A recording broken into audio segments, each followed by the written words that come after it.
Good morning students. Online classes की कड़ी के अंदर आज हम डिस्कस करेंगे special type of macrocytic megaloblastic anaemia.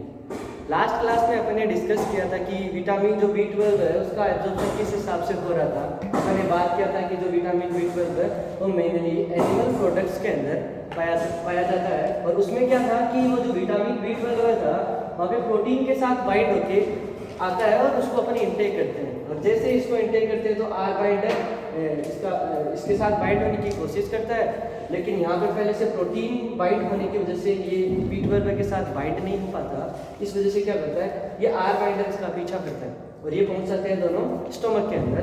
यहाँ पे क्या होता है, गैस्ट्रिक ग्लैंड मौजूद होती है और गैस्ट्रिक ग्लैंड में अपन ने देखा था कि दो सेल होती है। एक होती है चीफ सेल जो कि पेप्सिनोजन का रिलीज करती है, जो फर्दर बाद में पेप्सिन में कन्वर्ट होता है और जो एनिमल प्रोडक्ट के अंदर जो प्रोटीन जो बाइंड थी B12 के साथ उसका डाइजेशन कर देता है। दूसरी तरफ गैस्ट्रिक ग्लैंड के अंदर ही दूसरी तरफ जो दूसरी सेल है वो थी पेराइटल सेल, जो क्या करती है HCl और इंट्रिंसिक फैक्टर को रिलीज करती है। ये इंट्रिंसिक फैक्टर ये एब्जॉर्प्शन B12 के उसमें मदद करता है। ठीक है, अब यहाँ पे क्या होता है, पेप्सिनोजन जब पेप्सिन में कन्वर्ट होकर प्रोटीन का डाइजेशन कर देता है तो B12 फ्री हो जाती है और इसका फायदा उठाता है आर बाइंडर, और आर बाइंडर B12 के साथ बाइंड हो जाता है और ये पहुंचते हैं ड्यूडेनम के अंदर, जहाँ पे पेनक्रियाटिक जूस मौजूद होते हैं। वो पेनक्रियाटिक जूस क्या कर देते हैं, आर बाइंडर का डाइजेशन कर देते हैं। तो एक बार पुनः यहाँ पे क्या होता है कि जो B12 फ्री हो जाता है और अब इसके साथ कौन जुड़ जाता है, इंट्रिंसिक फैक्टर, जो इसको ड्यूडेनम से जेजुनम होते हुए इलियम तक ले जाता है और इलियम से टर्मिनल इलियम जो कि लास्ट पार्ट है इलियम का वहाँ तक पहुँचाता है, जहाँ पे इलियल सेल के कुछ रिसेप्टर मौजूद होते हैं। उससे क्या होता है, इंट्रिंसिक फैक्टर जुड़ता है, जुड़ने के बाद में जो इलियल सेल है वो स्टिमुलेट होती है और कुछ एंजाइम रिलीज करती है। ठीक है, तो वो एंजाइम क्या करते हैं, इस इंट्रिंसिक फैक्टर को तो क्या कर देते हैं, डिस्ट्रॉय कर देते हैं और एंडोसाइटोसिस प्रोसेस के थ्रू क्या करते हैं, इसको प्रोटीन को B12 को क्या ले लेते हैं, सेल के अंदर ले लेते हैं। ठीक है, और उसके बाद में यहाँ पे क्या होता है, यहाँ से वो B12 ट्रांसकोबेलामाइन प्रोटीन के द्वारा लीवर तक पहुंचा दिया जाता है और वहाँ पे स्टोर हो जाता है। ठीक है, और 3 से 5 साल तक में स्टोर रहता है। तो आज हम बात कर रहे हैं a special type of macrocytic megaloblastic anaemia, जिसको जाना जाता है which is named as pernicious anaemia. Pernicious anaemia, this is named as pernicious anaemia. देखो इसका नाम पर्नीशियस कैसे पड़ा, इस पर्नीशियस वर्ड का मतलब होता है डेंजरस। क्या होता है, डेंजरस, डेंजरस एनीमिया तो डेंजरस एनीमिया। अब इसको डेंजरस एनीमिया क्यों बोला जाता है, तो इसके पीछे की जो लॉजिकल जो कहानी है वो इस लेक्चर के अंदर अपन पढ़ेंगे। ठीक है, तो ये क्या है, special type of macrocytic megaloblastic anaemia है जो कि मेनली होता है विटामिन B12 की कमी, इंट्रिंसिक फैक्टर की कमी और ऑटो इम्यून डिस्ट्रक्शन होना इसका गैस्ट्रिक पेराइटल फंडल म्यूकोजा का। उस वजह से क्या होता है कि आपको पर्नीशियस एनीमिया देखने को मिलता है। होता क्या है, किस वजह से हो रहा है, it occurs due to the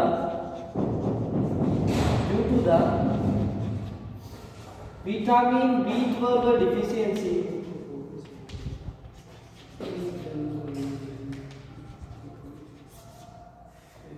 and it occurs due to the intrinsic factor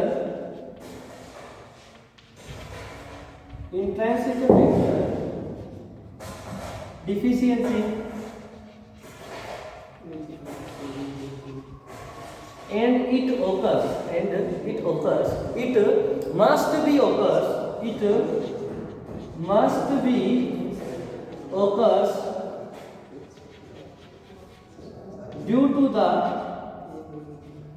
must be occurs due to the autoimmune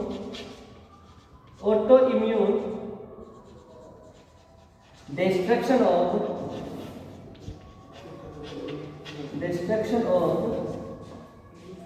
gastric parietal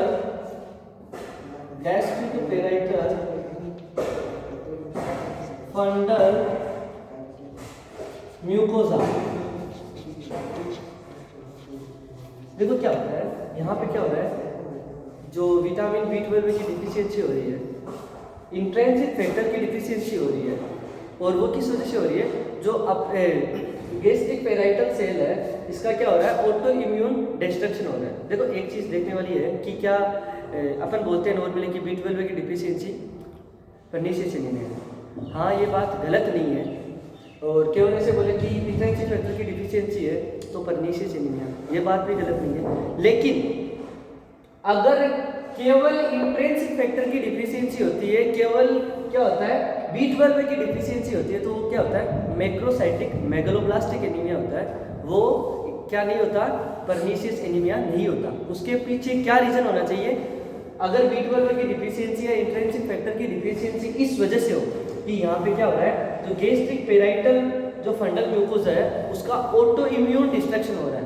अगर ऑटो इम्यून डिस्ट्रक्शन हो रहा है तभी क्या बोलेंगे उसको, परनीसियस एनीमिया। अपन ऐसे नहीं बोल सकते कि हर व्यक्ति के अंदर क्या B12 की डिफिशियंसी है, every person have B12 deficiency then it is pernicious anaemia. Not, it is not pernicious anaemia, it is macrocytic megaloblastic anaemia. If every person have intrinsic factor deficiency then it is pernicious anaemia. No, it is not pernicious anaemia, it is also macrocytic megaloblastic anaemia. देखो क्या होता है, अगर intake की problem की वजह से किसी के अंदर विटामिन B12 की कमी हो रही है तो वो क्या है, मेगालोब्लास्टिक एनीमिया है। जो अपन ने लास्ट जो लेक्चर के अंदर प्रीवियस लेक्चर में डिस्कस किया था कि B9 और B12 की डिफिशियंसी की वजह से जो एनीमिया हो रहा है उसको क्या बोलेंगे अपन, मैक्रोसाइटिक मेगालोब्लास्टिक एनीमिया, उसको परनीसियस एनीमिया नहीं बोलेंगे। अगर कोई इंटेक नहीं कर रहा तो उस वजह से एनीमिया परनीसियस एनीमिया नहीं हो सकता। परनीसियस एनीमिया का कारण था ऑटो इम्यून डिस्ट्रक्शन, जो गैस्ट्रिक पेराइटल फंडल म्यूकोसा है उसका ऑटो इम्यून डिस्ट्रक्शन, इस वजह से होगा अपने परनीसियस एनीमिया, अदरवाइज वो परनीसियस एनीमिया नहीं है। अगर किसी व्यक्ति ने क्या किया, एसिड इंटेक कर लिया, तो एसिड इंटेक करने के बाद में क्या होगा, यहाँ पे क्या होगा, जो अपनी जो पेराइटल सेल है वो डिस्ट्रॉयड हो जाएगी, फंडल पार्ट है जो स्टोमक का वो डैमेज हो जाएगा, बर्न हो जाएगा, तो उस वजह से क्या होगा, यहाँ से HCl और इंट्रिंसिक फैक्टर रिलीज नहीं होगा, तो क्या वो परनीसियस एनीमिया है? ना, that is not pernicious anaemia, that is macrocytic megaloblastic anaemia. तो अपन आज डिस्कस करेंगे जो परनीसियस एनीमिया है उसका एक्चुअल मीनिंग और इसको डेंजरस एनीमिया क्यों बोला जाता है इस बारे में। देखो परनीसियस एनीमिया को डेंजरस एनीमिया बोलने के पीछे कारण, परनीसियस जो वर्ड है, ये जो परनीसियस वर्ड है इसका मतलब था डेंजरस। ये क्यों था डेंजरस, इसका मतलब डेंजरस इसलिए था कि इन एंशिएंट टाइम, पुराने टाइम में क्या होता था, लोगों के बीच में एक ऐसा एनीमिया आ रहा था जो लोगों के लिए जानलेवा हो रहा था। क्या हुआ, लोगों के अंदर क्या हुआ, विटामिन B12 की डिफिशियंसी हो रही थी। डिफिशियंसी के बाद में उनके जो ब्लड में देखा गया कि एक मैक्रोसाइटिक मेगालोब्लास्टिक टाइप की सेल है जिसमें B12 की कमी है। तो उन लोगों को जिनमें B12 की कमी थी उनको ओरली B12 दिया गया, लेकिन उसके बावजूद उनमें B12 की फुलफिलमेंट नहीं हुई, उनकी पूर्ति नहीं हुई, और लास्ट में जाके न्यूरोलॉजिकल सिम्टम्स आके उन लोगों की डेथ हो रही थी। तो उन्होंने कहा कि एक ऐसा एनीमिया लोगों के बीच में हो रहा है जो कि जानलेवा बन चुका है, और लास्ट में लोगों की क्या हो रही है, डेथ हो रही है, लोग एक्सपायर हो रहे हैं। क्या वैसे हर anaemia life threatening condition create नहीं करता, मतलब जान नहीं लेता कि किसी व्यक्ति के एनीमिया हो गया, आयरन की कमी हो गई तो एनीमिया हो गया, ऐसे थोड़ी करते हैं कि हे भगवान ये तो बढ़ने वाला है, इसके एनीमिया हो गया है तो जान से जाने वाला है, ऐसा नहीं होता। It is treatable, but ancient time में ऐसा हो रहा था, इस वजह से इसको डेंजरस या परनीसियस बोला गया। आज इसका ट्रीटमेंट अवेलेबल है। तो अपन बात कर रहे थे कि इस जो B12 की कमी और इंट्रिंसिक फैक्टर की कमी का पीछे का जो कारण है वो क्या है, ऑटो इम्यून डिस्ट्रक्शन होना। किसका, जो गैस्ट्रिक पेराइटल फंडल म्यूकोसा है उसका क्या होना, ऑटो इम्यून डिस्ट्रक्शन होना। अब देखो बात करते हैं ऑटो इम्यून डिस्ट्रक्शन कैसे होता है। परनीसियस एनीमिया के अंदर क्या होता है, परनीसियस एनीमिया में क्या होता है, जो ऑटो इम्यून डिस्ट्रक्शन होता है वो किस हिसाब से होता है। तो ऑटो इम्यून डिस्ट्रक्शन की बात करते हैं। यहाँ पे 3 प्रकार का क्या होता है एंटीजन एंटीबॉडी बनता है, ठीक है। यहाँ पे क्या होता है ऑटो इम्यूनिटी की बात करेंगे, ऑटो इम्यूनिटी की बात करें तो ऑटो इम्यूनिटी का काम कौन करता है, ऑटो इम्यून काम कौन करता है टी से सेलुलर या सेल मीडिएटेड इम्यूनिटी नॉर्मल ये देता है। ये टी सेल क्या करता है ऑटो इम्यून रिएक्शन के लिए रिस्पॉन्सिबल होता है। ये टी सेल क्या करता है अटैक करता है किसके ऊपर, जो पेराइटल सेल है स्टोमक की उस पर अटैक करेगा।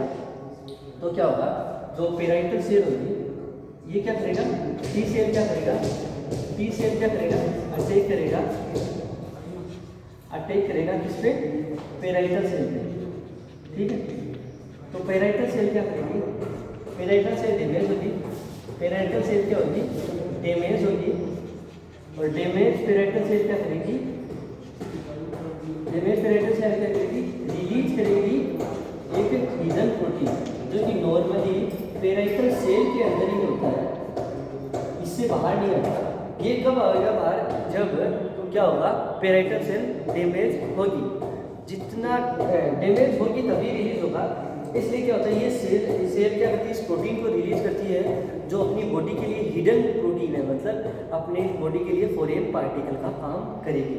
तो ये प्रोटीन कहाँ पहुँचेगी, protein reach to the blood, ये प्रोटीन कहाँ पहुँचेगी ब्लड के अंदर पहुँचेगी। तो अपना ब्लड के अंदर पहुँचने से ये क्या करता है अपना जो बॉडी है वो बॉडी क्या करेगा इसके खिलाफ एंटीबॉडी बनाएगा, इसके खिलाफ क्या बनाएगा और बॉडी अपना जो बॉडी है वो क्या बनाएगा एंटीबॉडी बनाएगा, इसके खिलाफ क्या बनाएगा एंटीबॉडी बनाएगा।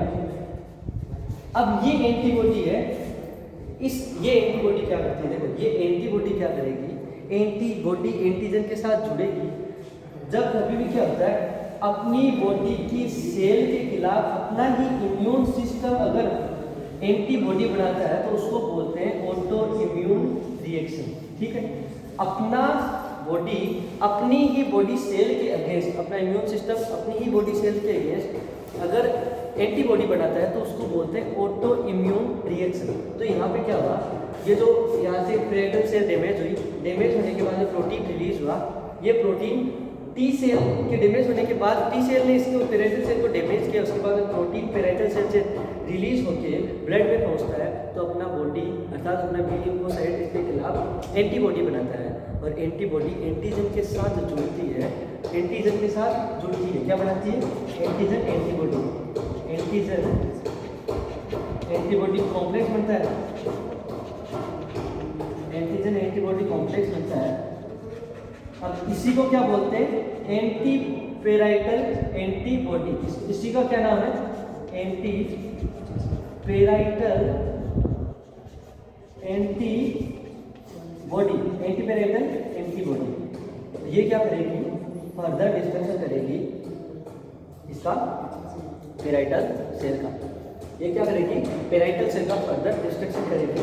और जब पेराइटल सेल डैमेज हो जाएगी, जब पेराइटल सेल डैमेज हो जाएगी तो क्या होगा ना तो HCl रिलीज होगा ना इंट्रिंसिक फैक्टर रिलीज होगा, ना तो HCl रिलीज होगा और ना इंट्रिंसिक फैक्टर रिलीज होगा।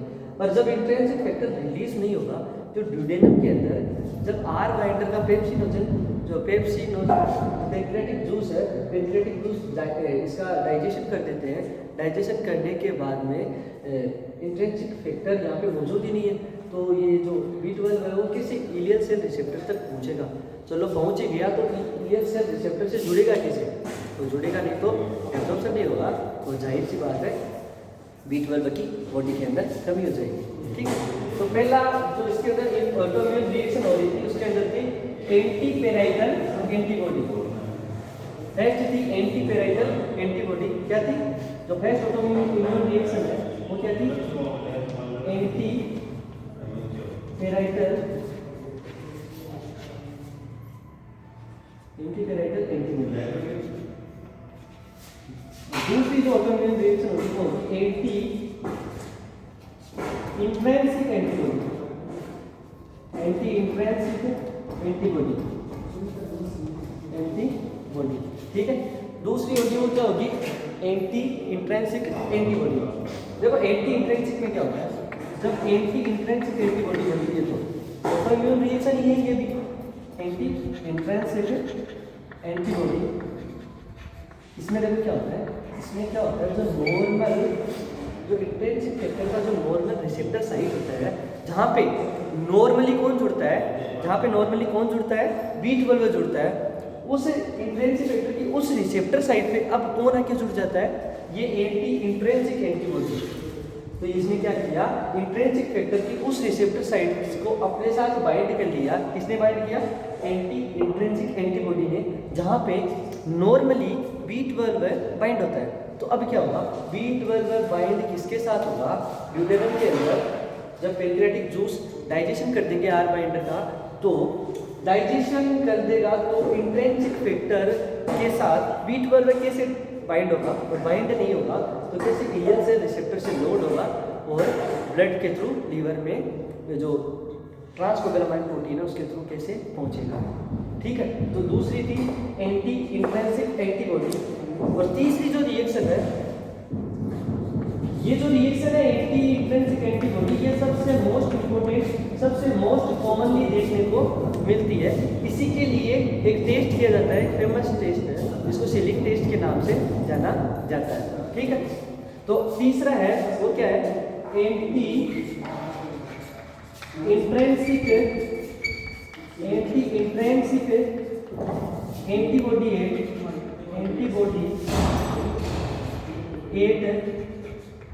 Ileal cell receptor. Anti intrinsic antibody at ileal cell receptor. अब देखो क्या आता है, एंटी इंट्रिंसिक एंटीबॉडी बन रही है कहाँ पे, एट इलियल सेल रिसेप्टर। अब देखो क्या होता है, इलियल सेल के रिसेप्टर के ऊपर, ये जो रिसेप्टर है, इस रिसेप्टर के ऊपर क्या होता है, जो एंटी इंट्रिंसिक एंटीबॉडी बाइंड हो जाती है इस इलियल सेल के रिसेप्टर के साथ, क्या हो जाती है, एंटी इंट्रिंसिक एंटीबॉडी बाइंड हो जाती है। तो अब इंट्रिंसिक फैक्टर कैसे इलियल सेल के रिसेप्टर के साथ बाइंड होगा, और वही प्रॉब्लम, बाइंड नहीं होगा तो B12 होगा, यहाँ से सेल के अंदर नहीं जाएगा, इलियल सेल के अंदर नहीं जाएगा, अंदर नहीं जाएगा तो ब्लड में नहीं जाएगा, और ब्लड में नहीं जाएगा तो लीवर में नहीं जाएगा, और लीवर में नहीं जाएगा तो इसका क्या नहीं होगा, एब्जॉर्प्शन नहीं हो पाएगा, ये स्टोर नहीं हो पाएगा। तो ये था अपना पर्नीशियस एनीमिया। ठीक, थैंक यू स्टूडेंट्स।